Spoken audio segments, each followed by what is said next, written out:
आज़ाद समाज पार्टी से चंद्रशेखर आज़ाद योगी के गढ़ गोरखपुर से चुनाव लड़ेंगे। इस सीट से बीएसपी पिछली 3 विधानसभा चुनाव में तीसरे नंबर पर रही है।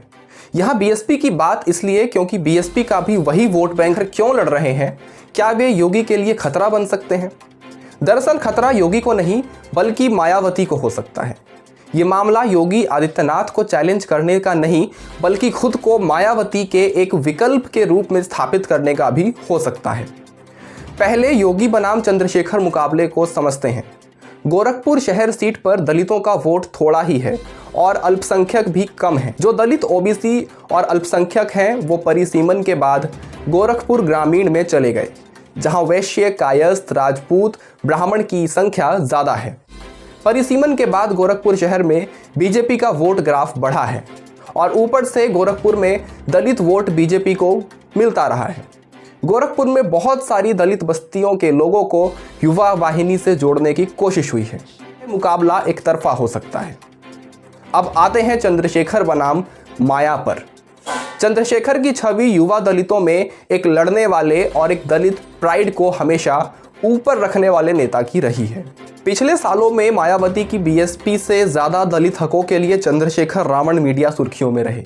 उन्होंने आंदोलन किया, सड़कों पर उतरे, लाठी खाई, जेल भी गए और अब सीधे सीएम योगी को चैलेंज करने पहुंच गए। ऐसे में दलित समुदाय के बीच मैसेज जाएगा कि हमारा एक लड़ाकू नेता दलित प्राइड के लिए सीधे सीएम को चुनौती दे रहा है। अब इस सीट से अगर बीएसपी अपने उम्मीदवार को चुनाव में उतारती है और गोरखपुर का दलित बीएसपी की बजाय चंद्रशेखर को ज़्यादा वोट दे देता है, तो ये मैसेज मायावती और उनकी पार्टी बीएसपी के लिए भी बीएसपी या मायावती के खिलाफ कुछ नहीं बोला है। यानी लाख अनदेखी के बाद भी उन्होंने मायावती को प्रतियोगी नहीं बनाया। ऐसे में अब एक सवाल ये भी होगा कि क्या बीएसपी गोरखपुर शहर सीट से चंद्रशेखर के खिलाफ अपना उम्मीदवार खड़ा करेगी? अगर पार्टी ऐसा करती है तो आरोप लग सकते हैं कि खुद को दलितों की हिमायती पार्टी कहने वाली बीएसपी ने एक दलित नेता के खिलाफ प्रत्याशी खड़ा कर दलितों के संघर्ष को कमजोर किया, खासकर ऐसे दलित नेता के खिलाफ जिसने कभी भी माया के खिलाफ कुछ नहीं बोला। अगर ये सवाल उठा तो चुनाव हारकर भी चंद्रशेखर अपने टारगेट ऑडियंस के बीच जीतेंगे।